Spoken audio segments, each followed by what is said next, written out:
nanti tentara Al-Mahdiyin menaklukkan Barat tidak dengan perang, cukup dengan takbir. Wali itu harus perfect. Yang perfect cuma Rasul. Dan wali pernah maksiat.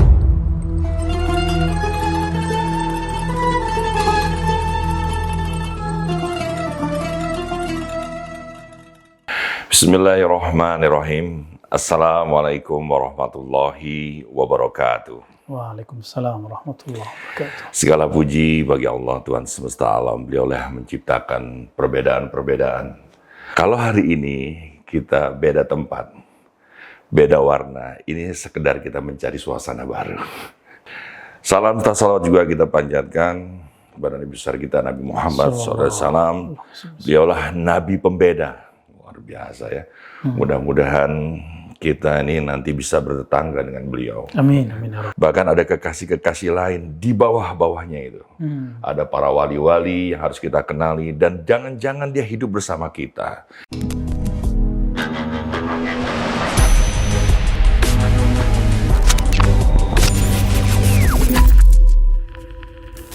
Kita hadirkan di Rumi Cafe Jakarta ini podcast yang luar biasa yang semakin banyak menarik para pemirsanya.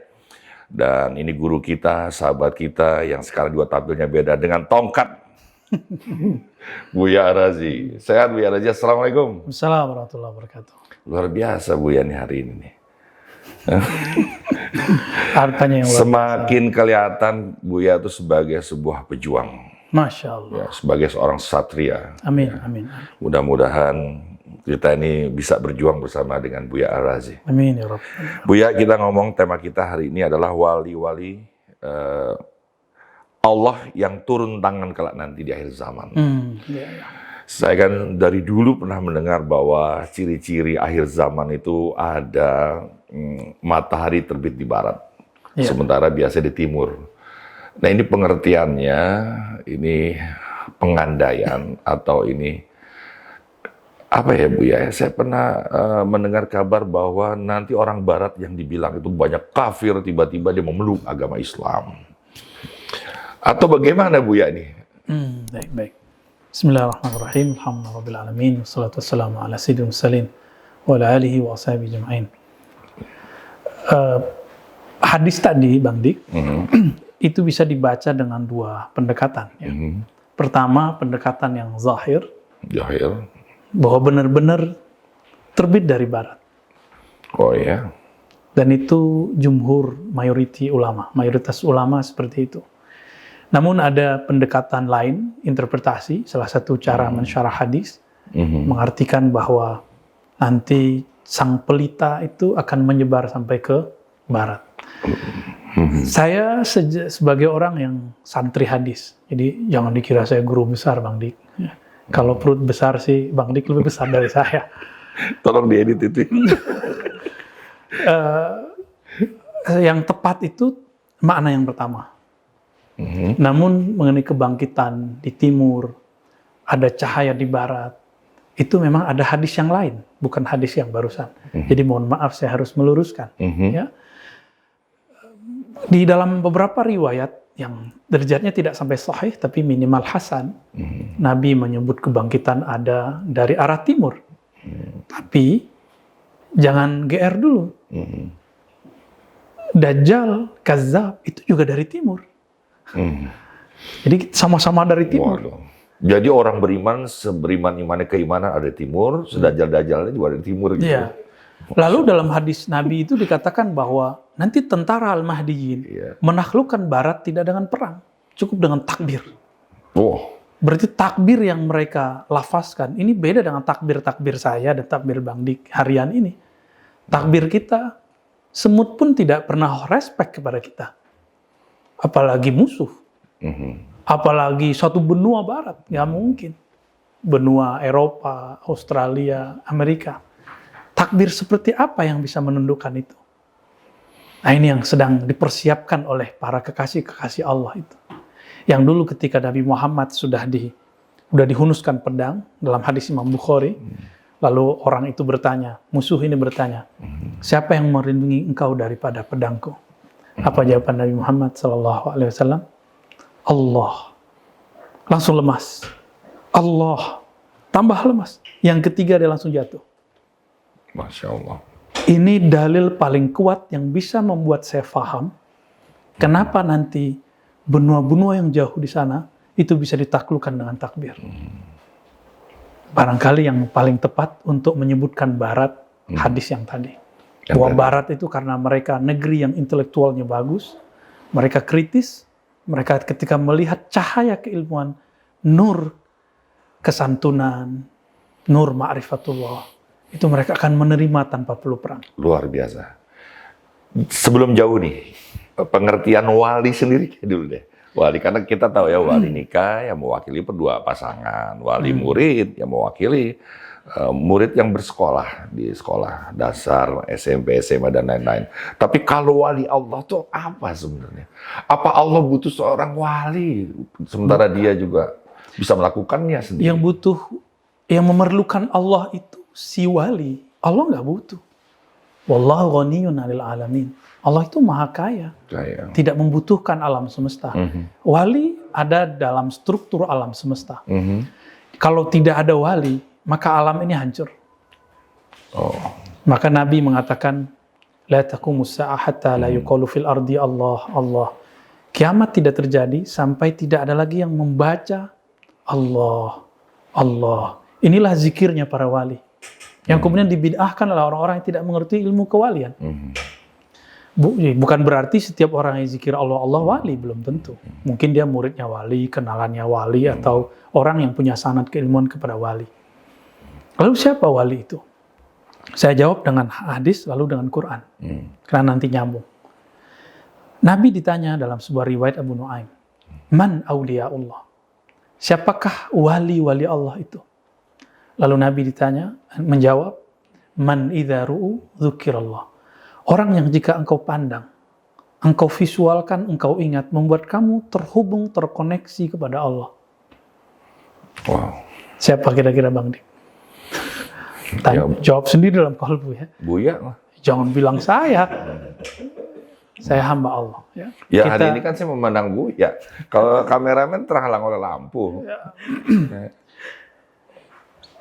Imam Ibn Athaillah Sakandari itu menyebutkan bahwa wali itu ada di sekitar kita. Tadi kan Bang Dik mengandai-andai. Soal sepatu, jangan-jangan orang-orang yang sekitar kita. Menjelaskan fenomena ini, Ibn Athaillah Sakandari yang wafat 79 Hijriah. Sekarang 1443. Ini kaidah beliau bisa kita pakai dari hikam. Subhanalladzi satara sirral khususiyah bizawahiril basyariyah. Maha hebat Allah. Subhanallah itu artinya maha hebat. Maha hebat. Maha hebat, maha canggih Allah.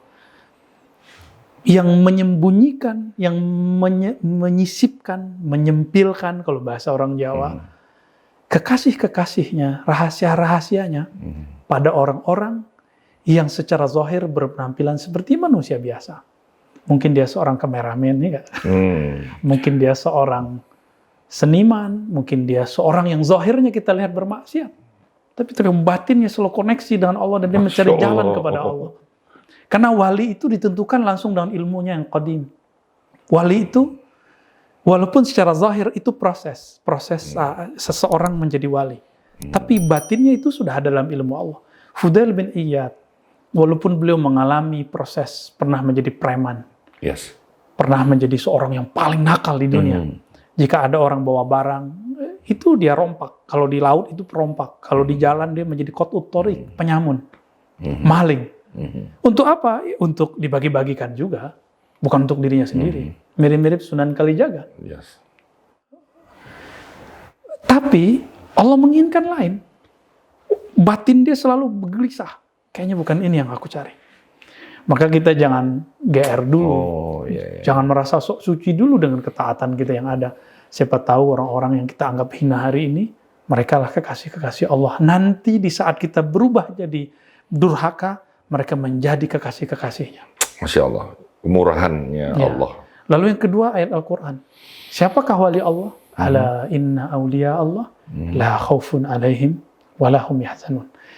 Ketahuilah ala. Ala itu kayak orang bilang, halo, hey, gitu ya. Ala. Nyapa. Hei, ketahuilah. Ini pengumuman dari Allah.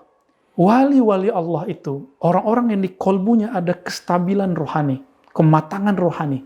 Orang yang matang itu dia tidak krusak-krusuk. Krusak-krusuk cari Imam Mahdi, enggak. Tenang.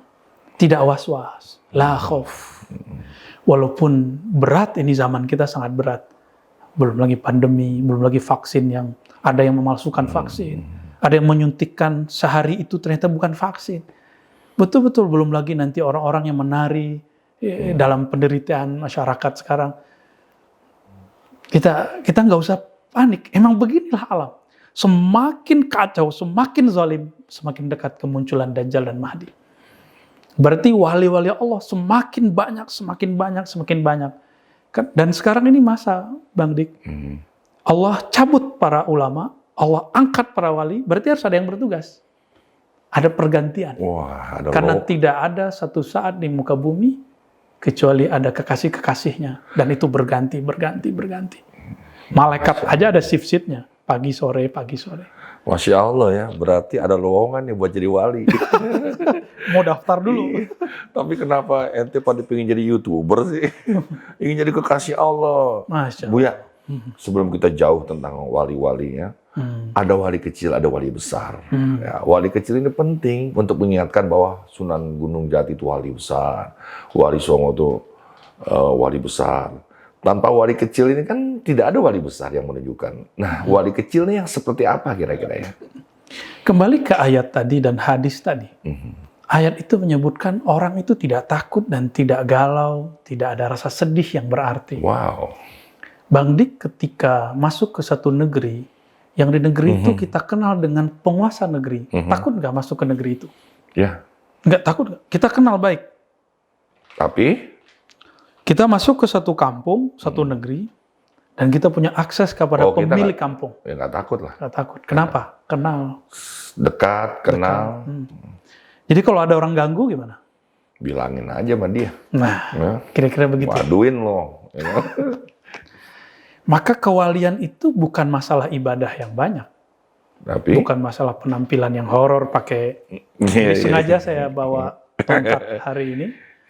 Ini salah satu pencirian Nabi dulu bertongkat, Nabi Adam bertongkat, Nabi Musa bertongkat, Nabi Muhammad pun bertongkat. Para guru-guru kita hampir semua masyayikh saya ngomong begini semua pakai tongkat besok. Iya Buya. Nggak usah dulu. Laku Buya pasti tongkat sekarang. Bukan berarti wali itu mesti bawa tongkat. Nanti ada saatnya semua mereka bertongkat.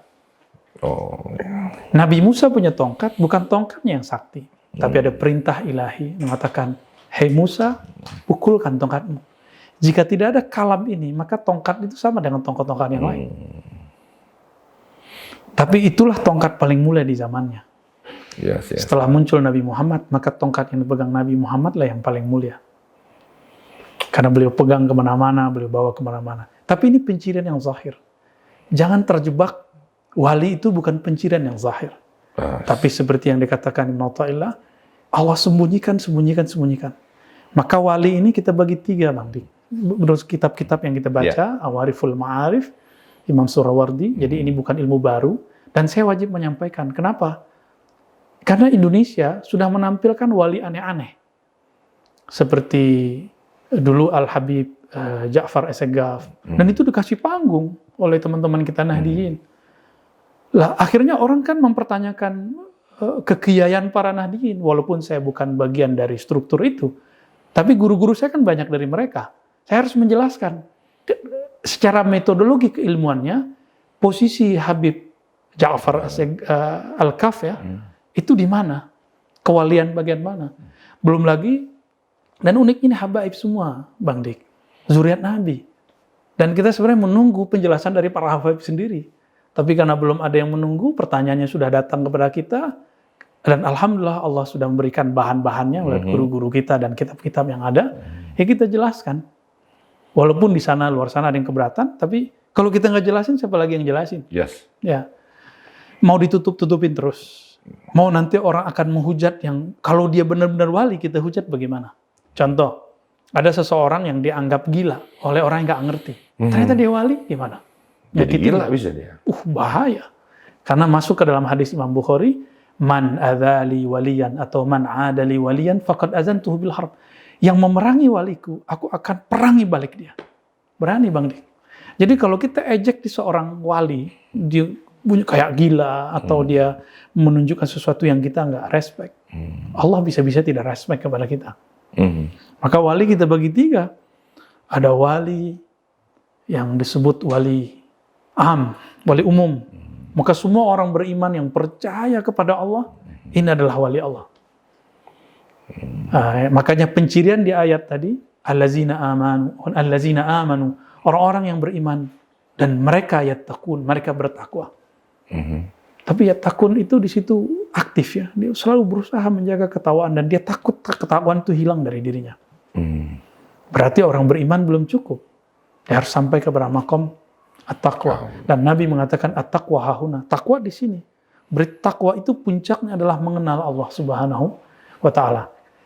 Meninggalkan larangan, melakukan suruhan, itu awal ketakwaan. Tapi bagaimana mungkin saya mau diperintah-perintah, dilarang-larang, kalau saya tidak kenal siapa yang melarang dan memerintah? Yes. Anak Bang Dik, ada nggak yang dimarahin kalau nggak sholat? Ada. Dulu atau sekarang? Karena dia melihat sosok Bang Dik. Beda dengan misalnya, mohon maaf, istri. Kalau istri mungkin nggak galak. Tapi Bang Dik dengan suara bassnya yang Masya Allah, itu bisa menggetarkan aras rumahnya. Sholat semua. Karena si anak kenal sosok ayahnya yang bersuara menggelegar, maka dia langsung sholat. Terbirit-birit wudu, sampai wudunya pun tidak sempurna. Yang penting sholat terlihat oleh seorang ayah. Jadi takwa itu kalau tidak sampai mengenal yang memerintah dan yang melarang, maka ketakwaan itu baru kulit. Ini akan berbahaya, bisa rontok satu saat. Itu wali umum. Yang pertama. Ada wali yang khas, yang khawas, wali yang spesial. Ini yang disebut di ayat tadi. Orang-orang yang beriman dan takwa. Buah dari iman dan takwa dia, karena dia mengenal yang dia sembah, maka dia ada perasaan, indikatornya tidak was-was. Tidak was-was. Tidak ada rasa takut. Mau pandemi bagaimanapun, dia tidak takabur, dia tidak sombong. Oh, nggak usah pakai masker, bukan. Nggak usah vaksin, bukan. Nggak ada kaitan dengan itu. Itu masalah konsep berpikir. Dan ketenangan batinnya yang dalam. Karena batinnya bersama yang maha batin. Zahirnya bersama yang maha zahir. Maka bagi dia memandang apapun, tembusnya kepada Allah. Keren. Itu yang kedua, Bang Dik. Yang terakhir? Yang terakhir, inilah yang berat ya. Semoga kita bersama mereka ya. Yes. Mereka yang dititipkan, diberi tugas oleh Allah untuk mengemban sir ma'rifatnya. Mereka lah para rasul, para nabi, dan para wali-wali spesial. Di kalangan sahabat itu Abu Bakar, Umar, Utsman, Ali. Sahabat yang 10 yang dijamin masuk surga. Sahabat 70-an orang yang awal kali berbaiat kepada Rasulullah. Maka nanti sebelum masa-masa itu terjadi, orang-orang seperti ini akan muncul. 4, 70, 313. Puncaknya nanti ketika Nabi SAW haji wada, 124.000. Itu jumlah wali-wali besar. Nah, inilah mereka yang khawasul khawas. 124.000, sejumlah dengan jumlah para nabi. Apa dalilnya? Al-ulama warasatul anbiya. Ulama itu pewaris para nabi. Jika nabi itu jumlahnya 124.000, maka ulama juga nggak jauh-jauh dari sana. Ulama yang wali. Berarti ada ulama yang ubaru. Masya Allah. Yang bukan wali ya. Jadi teman-teman nih, kita bisa mengukur sendiri kewalian kita ya. Di antaranya adalah lahir ketenangan dalam diri kita, jiwa-jiwa kita itu tertuntun benar-benar dari cahaya Nur Muhammad dengan segala petunjuknya, sehingga kita tidak pernah gamang dalam keadaan apapun gitu ya. Dan Royal, kamu jadi wali nggak usah pakai tongkat lah, pakai monopol aja ya, sesuai dengan kameramen ya pakai tripod gitu ya. Buya, kalau kita mengenal nabi-nabi itu dari Jazirah Arab, nabi-nabi dan rasul, kenapa tanah air kita ini penuh dengan wali-wali? Masya Allah. Ada 9 wali sebagai sebuah kode ayat, tanda-tanda Ini ada apa ya Bu ya? Sebelum kita ngomong tentang jenis-jenis wali lah ya. Masya Allah. Ya. Nanti ada pencirian yang lain dari wali. Tadi kan 3 strata. Mau yang mana dulu? Itu dulu pencirian. Mumpung masih. Kenapa dulu ya? Kenapa dulu? Nanti baru masuk ke macam-macam wali. Kenapa di negeri kita banyak cerita-cerita kewalian? Sebentar Buya, tadi Buya mau ngejelasin wali Ja'far nggak tuh? Oh itu yang mau saya jelasin nanti. Mau dijelasin dulu ya? Iya, saya tadi nungguin tuh. Wali-wali seperti Habib Ja'far, termasuk yang masih hidup ya, itu masuk bukan di 1 dan 2, tapi yang ketiga. Di yang ketiga ini ada wali yang dia salik. Dia beramal, berjuang, melawan hawa nafsunya. Disebut murid. Karena Allah terima dia, karena dia mampu menekan egonya sampai 0, maka dia menjadi murad. Murid. Murid itu yang berkeinginan, berkehendak mengenal Allah. Murad itu yang diundang oleh Allah. Diundang. Kapan diundang? Itulah kuncinya dalam surat Taha. Hei Musa, fakhla'na alaik. Tinggalkan sendalmu. Jangankan jubahmu, sendalmu tinggalkan. Jangankan tongkat-tongkatmu, jangankan gelar-gelarmu, popularitasmu, penyematan nama-nama, gelar-gelar yang orang kasih kepadamu, sendalmu tinggalkan. Ini makna lain yang disebutkan dulu oleh Imam Qushairi, Imam Sulami, Imam Alusi, termasuk Imam Haqqi, Ismail Haqqi dalam tafsir Ruhul Bayan, Ruhul Ma'ani. Mereka menyebutkan sisi-sisi ini. Jangankan jubah-jubahmu, jangankan tongkat-tongkatmu, popularitasmu, gelarmu, sendalmu tinggalkan. Maka kemarilah, masuklah ke tempat muqaddas yang suci. Jadi ketika kita tanggalkan kedirian kita, di saat itulah awal daripada murad, kewalian. Maka seorang murid tidak akan sampai ke hadirat Allah, sukses mengenal Allah, sampai dia menanggalkan itu. Seorang mahasiswa, kalau dia merasa pintar, dia tidak akan pernah bisa menerima pesan-pesan dari pembimbingnya. Seorang santri tidak akan pernah bermanfaat wejangan-wejangan kiainya, sampai dia menanggalkan kepintarannya. Apatah lagi mau jadi wali. Ya, hanya Allah yang boleh mengatakan ana rabbuka, aku. Keakuan itu yang harus dihabiskan. Maka wali-wali ini semua awalnya mereka murad, lalu menjadi murid yang berkehendak, lalu menjadi murad. Biasanya ini kebanyakan ada di jalur thariqat sufi, atau ahli-ahli fikih, ahli hadis yang mereka bermujahadah, ahli-ahli akidah yang mereka menanggalkan kepintarannya dan bermujahadah. Imam Abul Hasan Asy'ari 20 tahun sholat subuhnya dengan wudhu sholat isya'nya. Berarti beliau tidak tidur. Seperti Imam Sufyan Ats-Tsauri, Imam Salafus Saleh, Abu Hanifah 40 tahun. Imam Malik berpuluh-puluh tahun. Wudhu isya'nya tidak batal, berarti dia tidak tidur. Wirid, zikir, tafakur, wirid, zikir, tafakur, tafakur. Begitulah kemudian sepanjang hidupnya.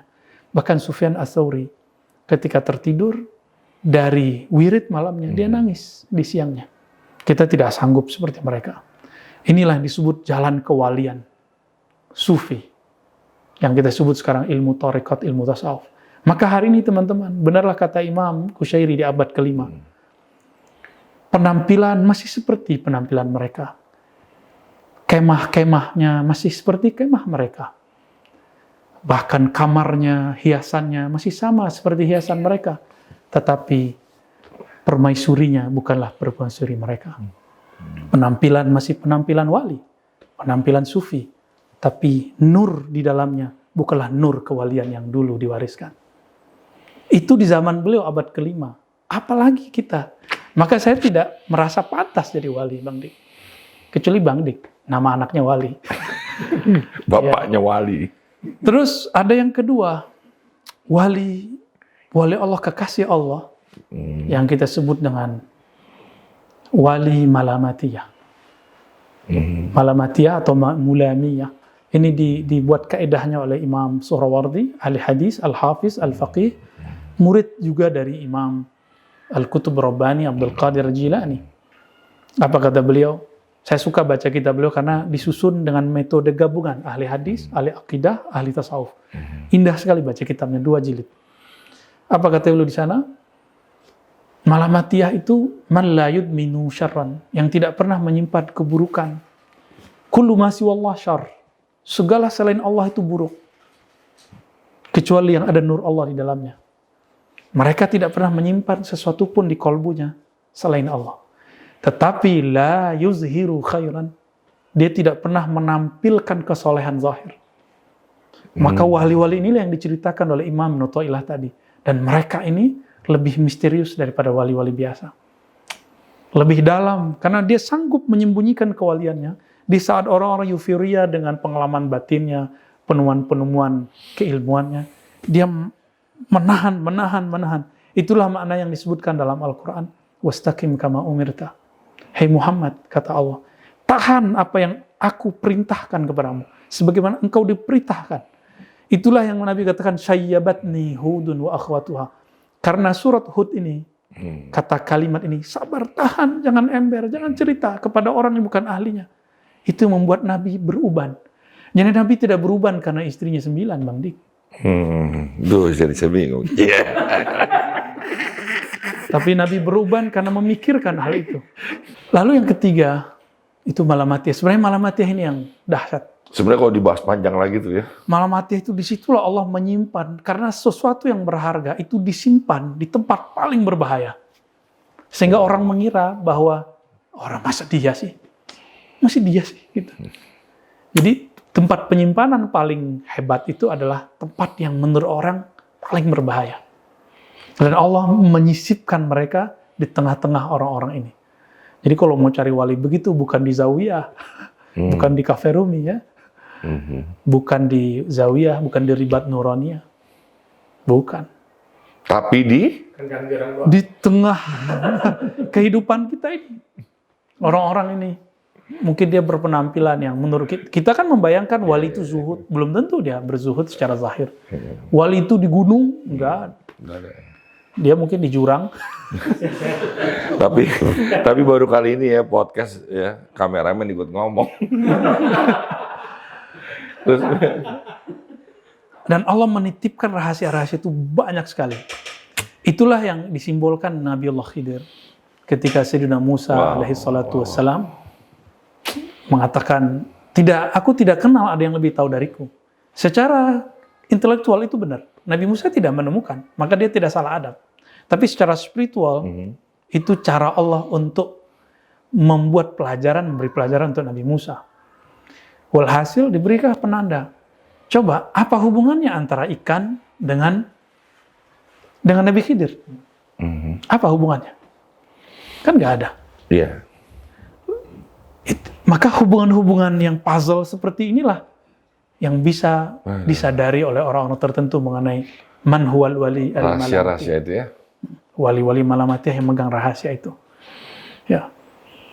Kalau yang pertama tadi, ya kita tahu ya ada pimpinan Jam'iyah Thariqah di Jawa, ada di Sumatera, ada di dunia, yaitu jalur yang tadi yang pertama. Yang kedua, bahkan barangkali wali-wali sufi pun nggak tahu ini. Dan dia juga mencari sosok-sosok ini. Lalu yang ketiga, wali majzub. Nah, ini disebutkan dengan jelas di dalam kitab Imam Surawardi. Majzub, kalau bahasa Bang Dik, majdub. Jedub. Kalau saya wali kejedut. Wali majzub itu dari kata jazabah. Jazabah, menariknya. Majzub yang ditarik. Yang ditarik oleh cinta Allah, mahabbatullah. Yes. Cinta itu mungkin nggak kalau nggak kenal Bang Dik? Adakah cinta orang nggak kenal? Ada nggak? Ya karena saling mengenal. Kalau orang lagi kasmaran, perempuan kalau sudah sangat senang sama pasangannya, belum nikah ataupun sudah nikah, itu megang pasangannya seperti nggak mau lepas. Di depan orang dia ingin menunjukkan eksis, ini loh pasangan gua. Yeah. Kita sebut kasmaran. Maka kalau boleh saya sebut wali majus itu wali kasmaran, Bang. Wali kasmaran itu ukuran orang biasa nggak normal. Masa belum lakinya berani dia pegang-pegang, gitu-gitu. Dia tampilin di depan orang. Melakon seperti itu. Nah, wali majzub ini bahkan dia sendiri nggak sadar dia melakukan itu. Tapi batin dia hanya dipenuhi cinta Allah. Diamnya ingat Allah, tidurnya bertemu Allah. Begitulah setiap saat. Namun mereka dalam hukum fikih masuk ke bab sakar. Ya, dan Nabi mengatakan hukum terangkat dari 3 jenis orang. Nomor 3-nya orang yang mabuk hatta yafiq, sampai dia sadar kembali akalnya. Jadi kalau orang ini belum kembali seperti orang biasa, maka dia tidak akan bisa membimbing orang dan tidak dihukumi dengan hukum fikih. Ini wali majzub. Kalau boleh disebut tadi apa? Wali kasmaran. Ya.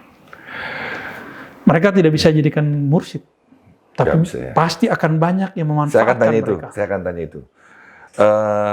Para pemirsa dari channel Rumi Cafe Jakarta, luar biasa ya pernyataan beliau. Saya jadi berpikir ya, buat ibu-ibu terutama nih, jangan-jangan suami kamu ini wali, tapi karena terlalu dekat. Wali itu adalah kan cahaya yang dipercikan cahaya dari sumbernya yang maha bercahaya, sehingga engkau terlalu silau melihat suamimu yang wali dia sebenarnya. Bayangin kalau cahaya dilihat dari dekat, apa yang kau bisa lihat? Sementara kau hanya melihat negatifnya aja, dia tidurnya ngorok, ya kan? Kok sepertinya sholatnya terlambat, terus makannya seenaknya aja, angkat kaki dan lain-lain.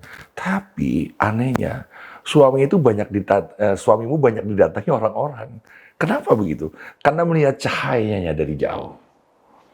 Nah, yang saya bingung, saya pernah dengar, ciri-ciri wali ini, duit sudah tidak tercium lagi wanginya. Transaksi di dunia ini tidak lagi memerlukan uang. Intinya orang ini tidak terlihat kaya. Wali itu identik dengan miskin, tapi dia tidak pernah kekurangan apapun. Mohon penjelasannya, Bu. Itu masih pandangan awam, Bang Dik. Ini yang awam dulu, Bu, ya? Masih awam itu. Karena pandangan kita, wali itu harus perfect. Yang perfect cuma Rasul. Rasul pun masih menikah, masih membutuhkan dinar. Dan wali pernah maksiat. Wali bahkan itu salah satu sisi manusiawinya. Kalau Nabi dan Rasul tidak pernah maksiat. Wali itu maksiatnya, jangan dihitung maksiat zahir aja. Yes. Satu nafas dia lupa mengenang Allah, mengingat Allah, itu bagi dia sudah maksiat besar. Bagi kita, maksiat itu harus maling dulu, harus selingkuh dulu, itu versi kita. Apakah itu mungkin saja? Kan dia bukan seorang malaikat, bukan seorang nabi. Jadi mungkin nggak seorang wali bermaksiat? Sangat mungkin, kan dia bukan nabi. Yes. Jadi tolong diluruskan bahwa wali dan kita dalam hal taat maksiat sama. Yang beda cuma satu, kedekatan ma'rifatullah kepada Allah. Hanya itu yang bedakan, nggak lebih. Nggak lebih, Bang Dik. Tapi itu spesial nggak? Dekat kepada Allah itu spesial sekali. Jadi jangan dibayangkan wali itu mesti nggak cinta duit. Dia bergelimang dengan duit, tapi dia nggak cinta duit. Dia mungkin banyak istri, tapi dia tidak terikat oleh istri itu. Itulah Nabi. Nabi istrinya banyak. Yes. Nabi Sulaiman istrinya 400. Yes. Lalu pelayannya 600. Wow. Ya. Dan itu tertulis dalam Bible, Perjanjian Lama, tertulis dalam Al-Quran, di dalam hadis ya. Dalam Al-Quran tidak disebutkan, hanya Nabi Daud ayahandanya 100 istri, 99 mau nambah 100 ditegur oleh Allah. Kalau Nabi Sulaiman sama Nabi Muhammad kuatan mana, Bang Dik? Iya, harusnya Nabi Sulaiman. Tapi nggak ada apa-apanya sama Nabi Muhammad. Lebih kuat Nabi Muhammad. Seharusnya Nabi Muhammad boleh menikah seperti banyaknya jumlah. Tapi dibatasi. Beliau mendiskon dirinya karena umurnya pendek. Tugasnya banyak. Istrinya cuma 11. 13 cerai 2. Kemudian waktu meninggal cuma sisa 9. Ya, ini pengertian cerai kan kepotong nih. Dia cerai apa mengundurkan diri? Ya, dua-duanya. Ya cerai begitu. Karena biasa, para istri pun berkonspirasi di zaman Nabi. Jadi sangat biasa. Mungkin dia bekerja, bahkan mungkin dia tidak menikah. Jadi nggak ada urusannya dengan dia menikah satu orang, banyak Nggak ada urusan. Nggak ada urusan ya. Itu urusannya antara sir kolbunya dengan Allah Subhanahu wa taala. Jadi pencirian wali jangan terjebak lagi dengan pencirian-pencirian zahir. Tidak sama sekali. Tidak, nggak ada urusan dengan itu. Urusannya adalah ala inna auliya Allah la khaufun alaihim wa lahum yahzanun. Bang Dik baru istri berapa nih? Udah galau, gimana mau jadi wali kan? Yang bilang galau kan Buya. Loh. Aslinya tenang ya. Aslinya mungkin Buya pingin kayak Dik doang. Tapi galau. Iya. Bukan galau. Tolong yang ini diedit ya. Allahumma sholli ala. Lalu ada satu kitab Bang Dik. Ini hadiah dari Imam ahli hadis namanya Al-Hakim At-Tirmizi. Beliau difitnah di zamannya. Yes. Beliau ini lahir di awal abad kedua, sekitar 204 Hijriah. Ini diperdebatkan ya. Tahun lahirnya diperdebatkan, tapi tahun wafatnya hampir disepakati 320 Hijriah. Judul kitabnya Khatmul Auliya. Gitu ya. Beliau punya kitab hadis Nawadirul Usul. Teman-teman Rumi ketika sohbah ada satu kitab yang dikaji dengan Syekh Jibril ya. Apa menyebutnya kitabnya? Khatmul Auliya. Khatmul Auliya. Ya, khatam, penutup para wali. Para wali. Jadi di situ banyak pelajaran tentang ciri-ciri. Metodologi ilmu kewalian diceritakan di sini dengan apik sekali. Wow. Jadi kenapa saya berani membicarakan ini? Tapi saya pasti nggak bisa baca. Di sini bahasa Arab semua. Tapi temenan nama yang bisa baca. Oh iya, siap. Di kitab inilah dijelaskan metodologis pencapaian para wali. Gimana cara orang jadi wali? Lalu ilmu apa saja yang dimiliki para wali. Lalu nanti puncaknya adalah pemimpin para wali itu. Yang kita sebut dengan Al-Ghaus, Khatmul Auliya. Ini sering difitnah. Jadi beliau difitnah oleh orang-orang yang tidak mengerti bab walaya. Apa? Beliau dituduh meyakini dirinya sebagai khatam, penutup para wali, dan tidak ada wali setelahnya. Jadi dituduh begitu.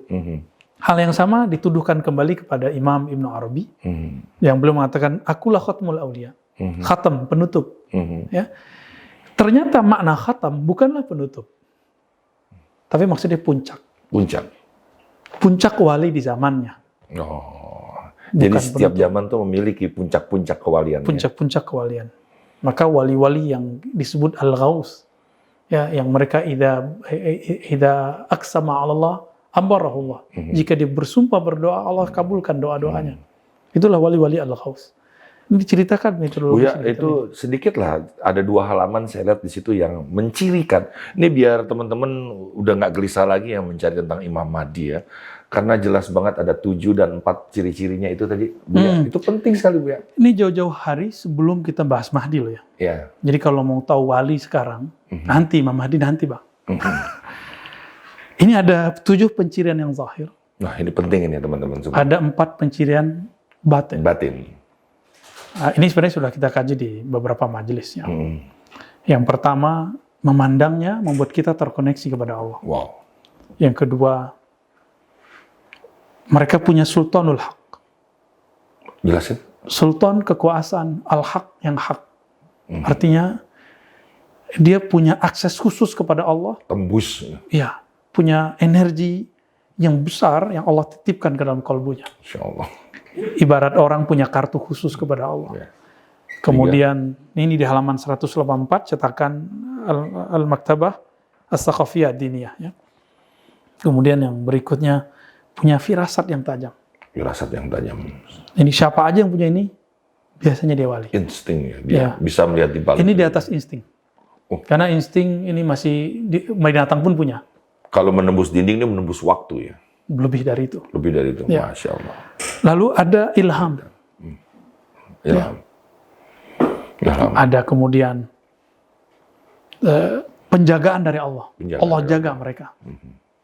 Salah satu cara Allah menjaga mereka, Allah simpan mereka.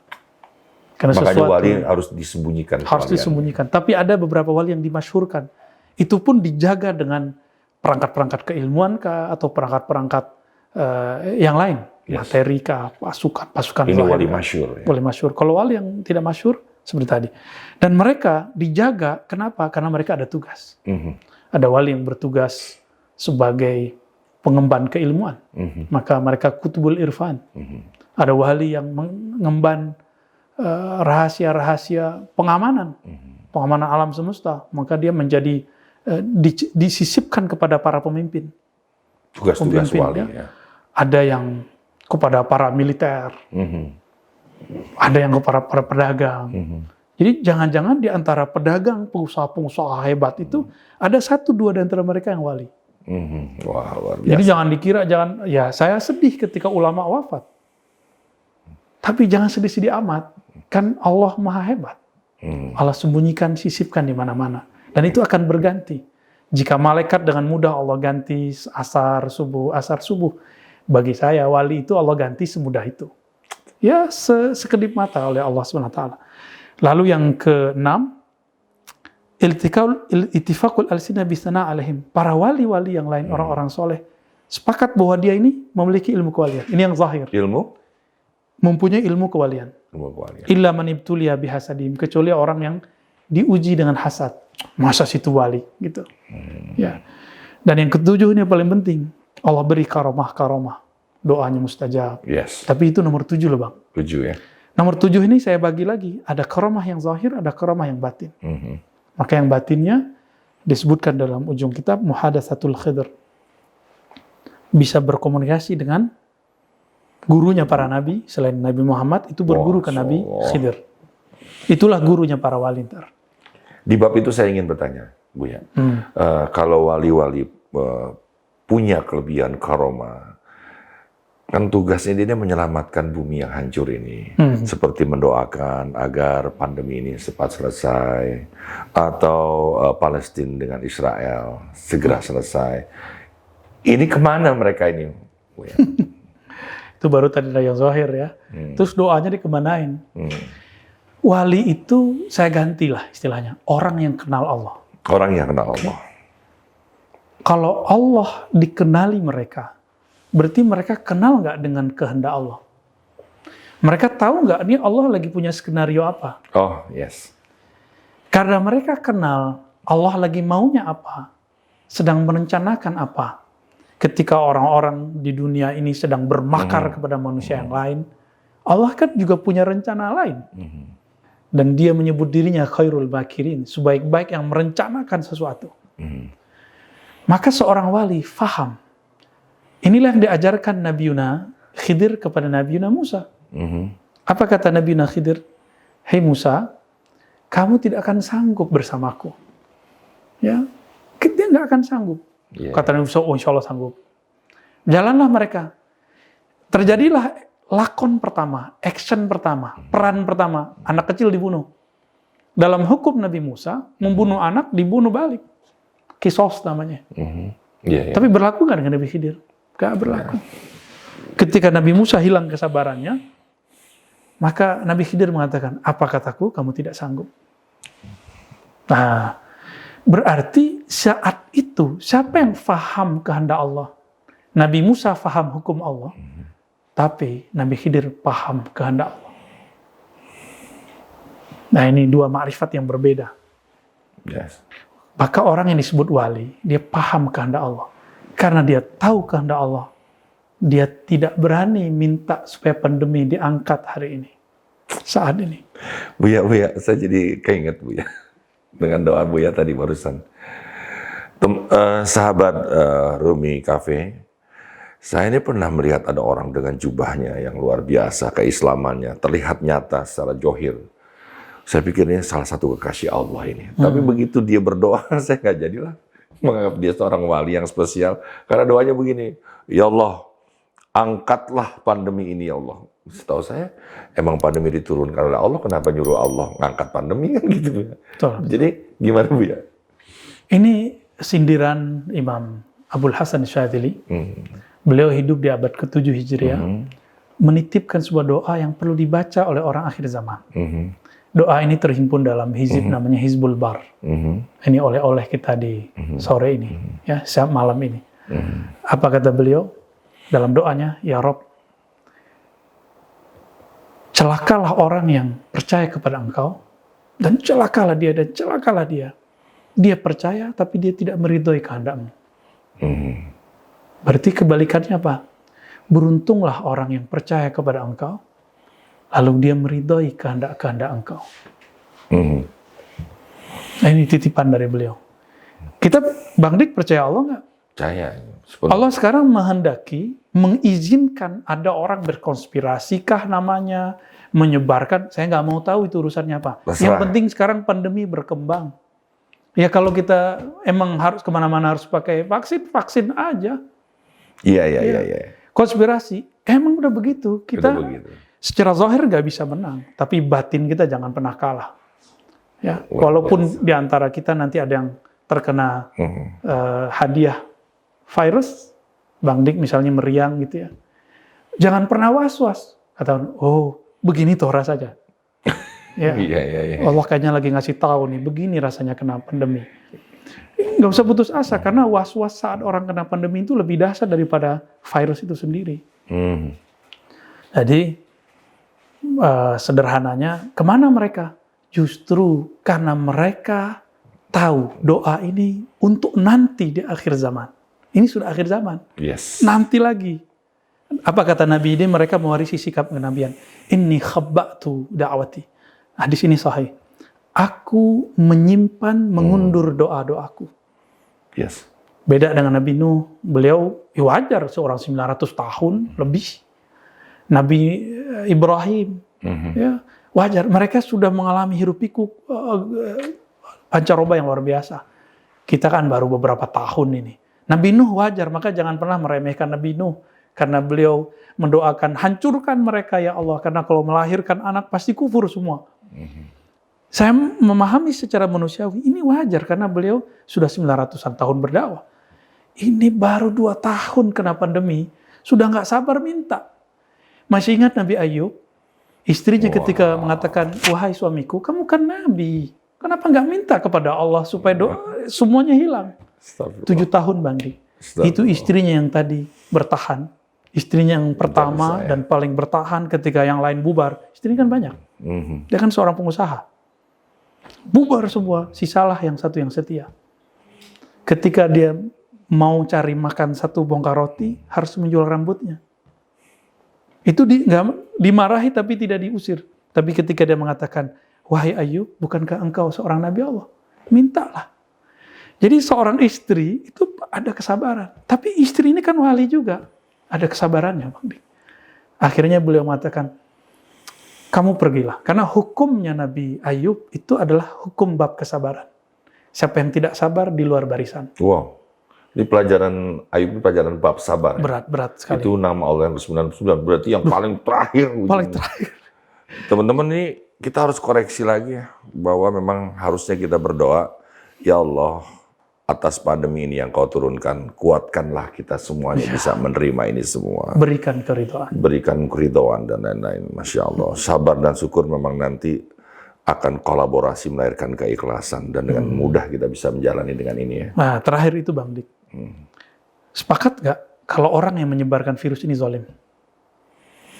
Sepakat? Ya kalau iya. Zalim nggak? Iya. Mungkin nggak virus berkembang sendiri? Nggak mungkin. Tidak. Pasti ada seseorang di luar virus itu yang menyebarkan ini. Yes. Itu udah pasti. Tanya semua ahli kimia, orang-orang lab. Mungkin dia dibiayai, atau dia sendiri yang kita nggak tahu. Wallahu alam. Kita nggak mau menakar-nakar, menerka-nerka yang kita tidak tahu. Tapi yang pasti kaedahnya seperti itu. Lalu kalau begitu bagaimana? Kita mengutuk mereka? Nggak usah. Mereka makar, Allah lebih makar. Ketika kezoliman mereka menyebar, maka ini antara rasa harap dengan rasa takut itu muncul, bergabung al-khauf dan roja. Apa kata Nabi? Ini kabar gembira Bang Dik, sekaligus kabar buruk. Idza muliat al-ardu jawra. Jika bumi sudah dipenuhi dengan kezoliman, maka saya tanya, ini zolim bukan? Zolim berlapis zolim. Ketika ada vaksin, kemudian jadi bisnis, ada yang bermain, kita melihat beritanya. Kita bukan main hoax. Ya, kita mendengar berita, ada yang nyuntikin tadi tidak benar.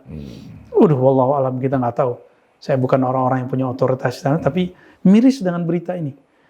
Miris, tapi dalam batin hati berkata, apakah ini yang Nabi katakan? ketika bumi sudah berkembang semua kezaliman. Adakah sekarang negara yang tidak dimasuki oleh pandemi namanya corona ini? Nggak ada. Semua masuk. COVID ini masuk semua. Maka kabar gembiranya, jika semua sudah muncul, Allah akan bangkitkan seorang juru selamat. Ini yang ditunggu-tunggu semua orang beragama. Insya Allah di lain waktu kita akan membahas. Masya Allah. Siapakah dia? Man huwa? Terakhir, Buya, kepada seorang wali, haruskah kita mencarinya saat kita berjumpa dengannya? Apa yang harus kita lakukan? Karena tadi Buya mengatakan dia tidak jauh dari kita. Dia berada di tengah-tengah masyarakat. Betul. Jika rezeki kita cari, rezeki yang zahir, kenapa rezeki yang batin kita nggak cari? Dan hadisnya jelas, man salaka tariqan, siapa yang menjadi salik, menempuh jalan, yaltamisu bihi ilman, yang dia mencari dalam perjalanannya ilmu. Ilmu itu salah satu aksesorisnya Allah. Maka wali-wali ini adalah aksesorisnya Allah Subhanahu wa taala yang harus kita cari manik-maniknya, mutiara-mutiaranya dari mereka. Maka Allah akan mudahkan jalannya ke sana, ke surga. Surga apa? Jannatul Ma'arif. Surga ma'rifat. Itulah surga di bumi. Surga di sana itu surga yang zahir. Surga yang sekarang surga ma'rifatullah. Surga zikrullah. Maka Nabi menyebut taman-taman yang menyebut nama Allah dengan surga, taman-taman surga. Wajib kita cari. Mungkin dalam pencarian ini kita akan nyerempet ke aliran ini, aliran itu wajar, torikot ini, torikot itu, gak ada masalah. Teruskan perjalanan, jangan berhenti. Jangan berhenti. Ragukan semua gerakan yang kita temui. Benarkah ini? Jika benar, buktinya apa? Jangan terlalu cepat untuk menyimpulkan. Maka Allah nanti akan ambil kita dari murid jadi murad. Orang yang berkehendak jadi orang yang dikehendaki. Orang yang mencari menjadi orang yang diundang. Semoga nanti inilah masanya. Amin. Terima kasih Buya. Sama-sama. Banyak PR nih di kepala saya. Jujur aja. Dari orang yang tidak peduli jadi ingin tahu dan bingung sendiri akhirnya. Ya. Tadi secara Johir sudah jelaskan ciri-ciri wali, secara ruhanianya juga belum ya. Belum ya. Next. Terus beliau udah ngomong tentang Imam Mahdi. Ini bikin penasaran ya. Jadi sahabat-sahabat semua, tolong ini penting banget kita berbagi amalan. Jadi podcast dari Rumi Jakarta ini harus kalian share kepada sahabat-sahabat kerabat dekat. Suruh tonton ini agar mudah-mudahan ini bisa jadi membumi ya tentang pengetahuan para wali ya. Amin. Buya, luar biasa Buya ilmunya Buya. Saya ini dari orang yang tadinya mencari terus dapat, akhirnya lama-lama saya jadi orang yang paling tahu sekarang. Wow. Bahwa diri saya nggak tahu apa-apa. Ya, mohon maaf lahir batin Bu ya. Saling memaafkan dan saling mendoakan. Wabillahi taufik walhidayah. Assalamualaikum warahmatullahi wabarakatuh. Waalaikumsalam warahmatullahi wabarakatuh.